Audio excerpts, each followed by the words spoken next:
Eu estava falando, irmãos, que esse Salmo 33, versículo 4, que ele diz: a palavra do Senhor é verdadeira, né? Nesses tempos de fake news, onde tudo que a gente vê na TV, tudo que a gente vê na internet, às vezes até um irmão que fala com a gente, alguma notícia, algum fato, a gente não sabe exatamente mais o que é verdade, né? O que é verdade, o que é mentira, o que é invenção, o que é meia verdade, porque tem coisas que na verdade não são mentiras, mas também não são verdades. Não sei se vocês já se depararam com esse tipo de situação, né? Que são meias verdades, como a gente diz, né? Ele pega uma verdade e começa a distorcer, né? Como o próprio diabo fez com Jesus, né? Quando o diabo tentou Jesus, ele usou uma verdade para distorcer aquilo ali e fazer o Senhor pecar.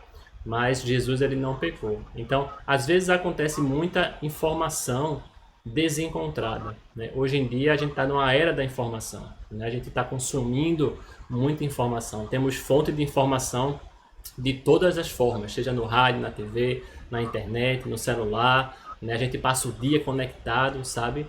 Mas que tipo de informação a gente vai absorver, que tipo de dado, né, a gente vai colocar em nossas vidas e usufruir das nossas vidas? Como escolher? Né? Como escolher a informação que vai ser útil para a minha vida? Como escolher a informação que vai ser útil para a sua casa, para o seu lar? Você como pai, né? Como é que você vai lidar com seus filhos? Né? Onde é que você busca informação para tratar de problemas com seu filho? Como educar seus filhos? Né? Onde é que você busca informação? É na TV? É alguma emissora de TV que você busca essa informação? É no jornal? É em alguma revista? Onde é que você busca? Né? Você que é casado, marido, esposa, né? Quando você está com algum problema no seu lar, na sua casa, onde é que você busca informação confiável para lidar desses problemas, sabe? Você que é jovem, que está com a gente agora também, você está com problema na faculdade, no colégio, com os amigos, aquele seu amigo que está lhe aperreando, né? Como proceder, né? Da onde é que você vai tirar essa informação? É justamente isso, irmãos, o que esse Salmo 33 está dizendo. A palavra do Senhor, ela é verdadeira e ela é fiel em tudo o que faz. Então, nessa noite de quinta-feira, irmãos, eu queria exortar vocês a terem a Bíblia como sendo sua principal fonte de informação confiável, sabe?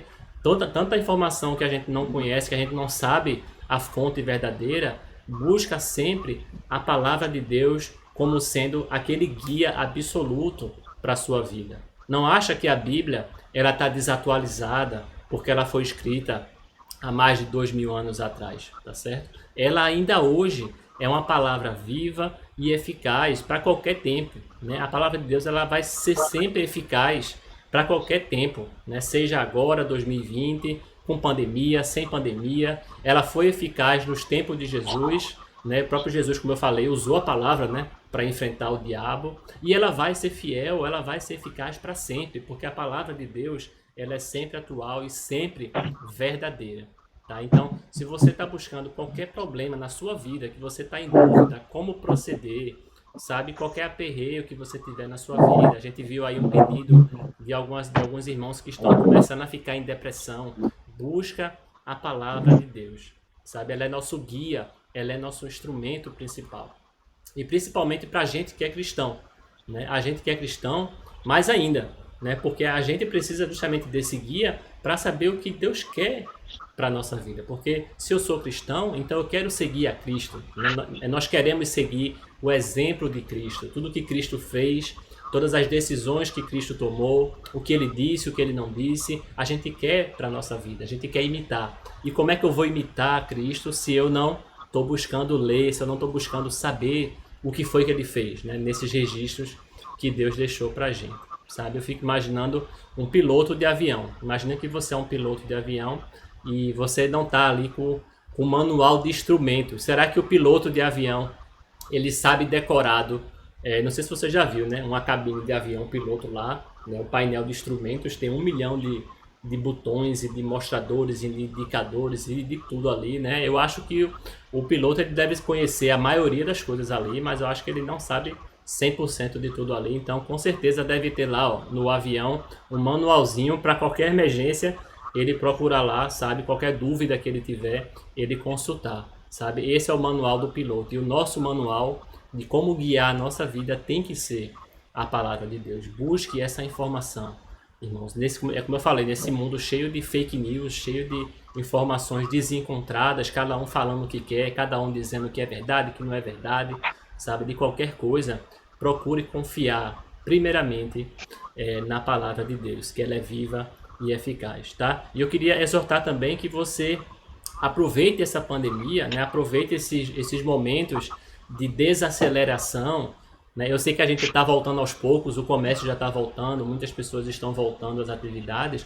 mas aproveita sempre, né, para ler mais a palavra de Deus. Aproveita esse tempo que você passa mais em casa, com sua família, tá? Você que ainda está trabalhando de casa, de home office, tá? Ou você que continua em casa porque você é idoso, ou porque você não pode ainda frequentar, né? Tá naquele grupo de risco. Então aproveita o tempo que você tem para se dedicar à palavra de Deus, né? Para buscar mais desse manual maravilhoso, né, que Deus deixou para cada um de nós. Veja o que diz lá em 2 Timóteo. Abra comigo também 2 Timóteo, capítulo 3, versículo 16.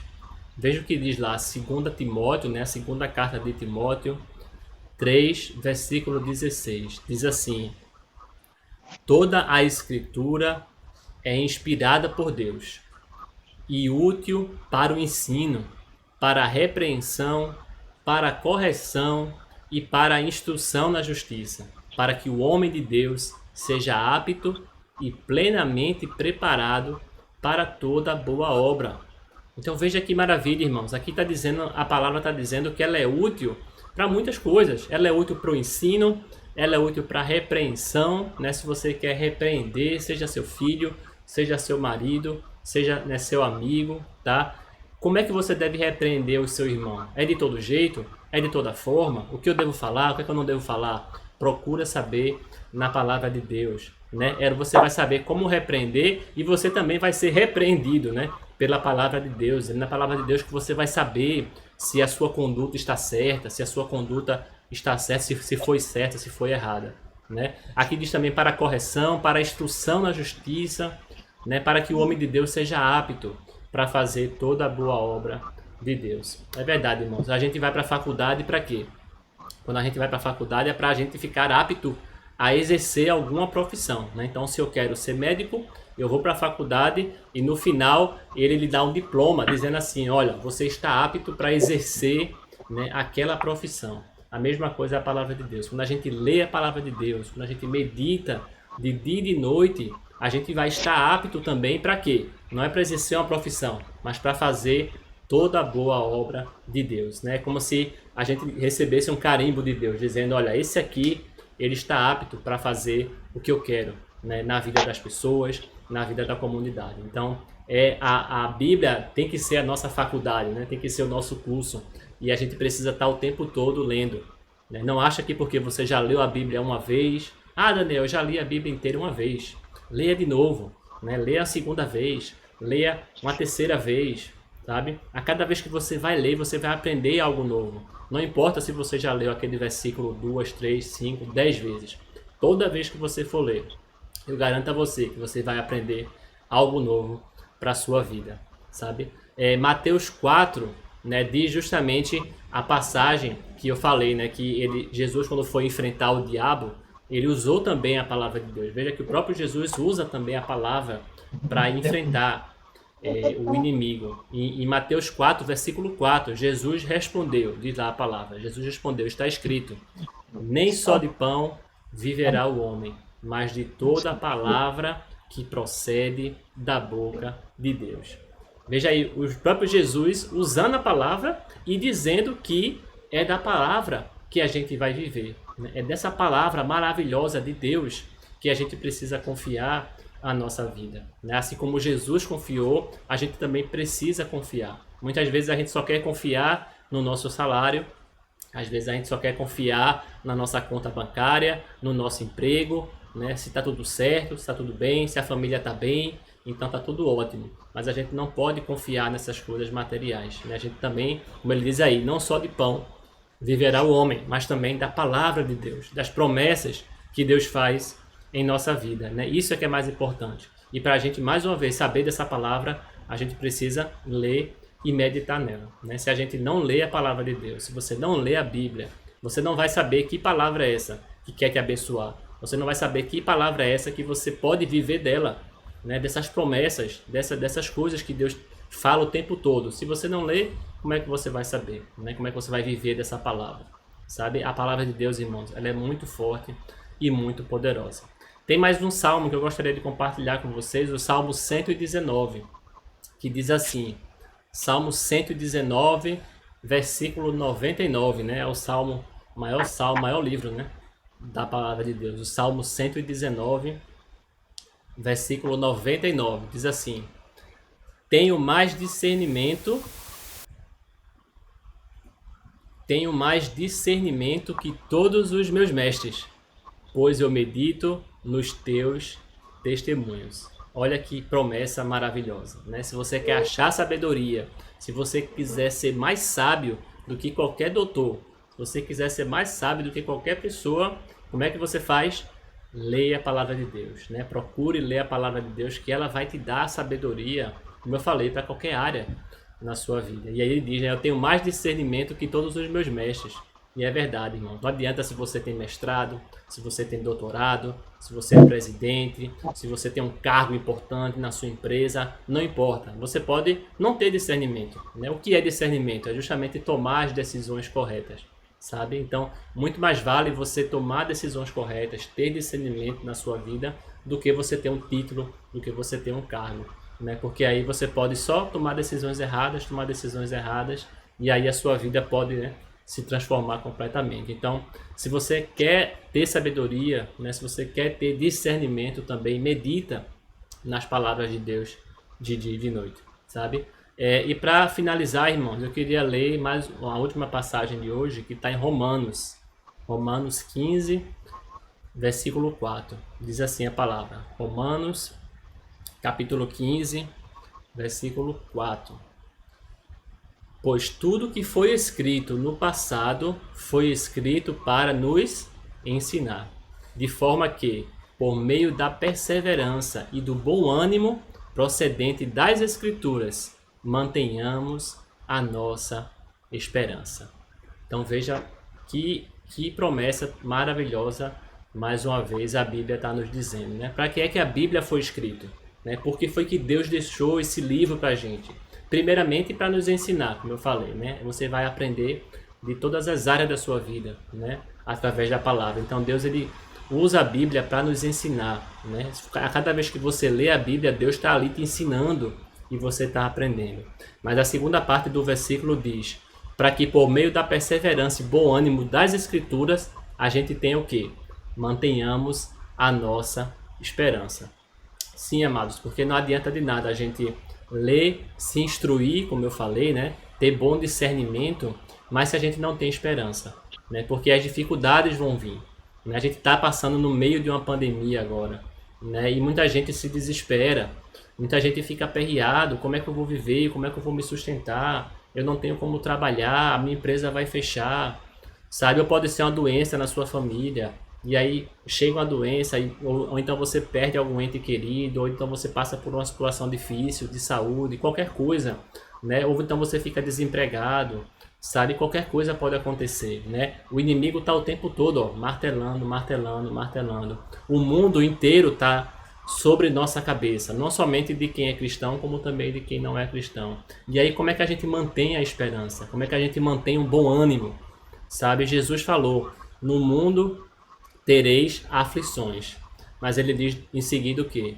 Tende bom ânimo, né? Tende bom ânimo. Sabe, o cristão precisa ter esse ânimo, precisa ter essa esperança. E da onde é que vem essa esperança? Quando é que o mundo está de cabeça para baixo, quando é que você está atolado de problemas, cheio de coisas para resolver e você vai ter bom ânimo. As pessoas vão olhar para você e vai dizer, oxê, será que ele não tem problema? Como é que ele consegue ficar tão tranquilo, né, vendo essa situação? Como é que ele consegue estar no meio dessa situação e estar com esse ânimo todo? A gente vai tirar isso da onde, irmãos? Da palavra de Deus, né? Você que é um leitor da palavra de Deus todo dia, você que medita todo dia, a nossa esperança, ó, ela vai se renovando a cada momento que você lê, porque a cada leitura que você faz, o Espírito Santo está lá renovando, te dando uma paz, né? Uma paz que a gente não vai encontrar Não adianta você estar com problema e assistir televisão. Dizer, eu tô com esse problema, não quero saber de nada. Eu vou botar um filme e vou relaxar. Você vai relaxar, mas a paz não vai entrar no seu coração, né? A verdadeira paz, né, vem da palavra de Deus, vem de Deus, né? É uma paz justamente que excede todo o entendimento. É aquela paz que a gente olha para aquela pessoa, como eu já falei, né? E você fica, poxa, será que Rodrigo não tem problema não? Será que Fernando não tem problema não? Como é que ele consegue ficar tão tranquilo diante dessa situação? É justamente a esperança que vem de Deus. Porque a gente, quando lê a palavra de Deus, a gente sabe que estamos aqui só de passagem, né? A cada vez que a gente lê, a cada vez que a gente medita, a gente começa a se lembrar das promessas de Deus em nossa vida, começa a se lembrar que o principal não é a vida aqui na terra, é a nossa vida espiritual, começa a se lembrar das coisas que Jesus fez por nós, né? Todos os presentes que Deus nos deu. Então tudo isso vai nos alimentando, né? De alegria, de esperança, vai renovando nossas forças, né? De uma forma que não adianta eu explicar aqui, né? Só quem lê, né? Só quem prova dessa tranquilidade, de fato, de ler a palavra de Deus e ter essa tranquilidade é que vai entender. Então, irmãos, eu convido você, né, a aproveitar esse momento de pandemia e dificuldade, a renovar suas esperanças, a aprender mais, a meditar mais nessa fonte confiável, né? Não confie a sua sabedoria, não confie as suas decisões, tá? Qualquer decisão que você for tomar, seja grande ou pequena, confie, vá consultar o nosso manual que Deus deixou pra gente, que é a palavra de Deus, né? Vá renovar suas forças quando você tiver um dia cansado, tiver um dia cheio, teve um problema com a esposa, com o marido, teve um problema no trabalho, os negócios não foram bons naquele dia, vá para a palavra de Deus, né? Não vá procurar outra fonte, tá? de tranquilidade, de paz, né? Procure sempre a palavra de Deus. Então, eu convido você, né, a meditar mais e mais. Aproveite para meditar todo dia. Faça um plano de leitura bíblica diária, né? Faça seu devocional todo dia. Separe um tempo, sabe? Aproveite, sei lá, 5, 10, 15 minutos, tá? Qualquer tempo que for, mas separe e diga, esse tempo eu vou do meu dia, né? Das 24 horas que você tem no seu dia, né? Separe 5 minutos, né? Somente para se dedicar à leitura da palavra, 10 minutos, 30 minutos, sei lá. Eu sei que todo mundo está numa vida corrida, mas eu sei que você consegue separar, né, um tempinho para meditar, né? Porque de pouquinho em pouquinho, né? Mesmo que seja pouco, mas como a gente leu, né? A palavra de Deus, ela é útil para muitas coisas. E às vezes um só versículo, às vezes você parou ali, leu um versículo, aquilo pode com certeza mudar a sua vida naquele dia, tá, irmãos? Então, que Deus nos abençoe, que Deus continue conosco, né? Nos dando essa força e essa paz para continuar sempre lendo e meditando nessa fonte maravilhosa que é a sua palavra. Amém, irmãos?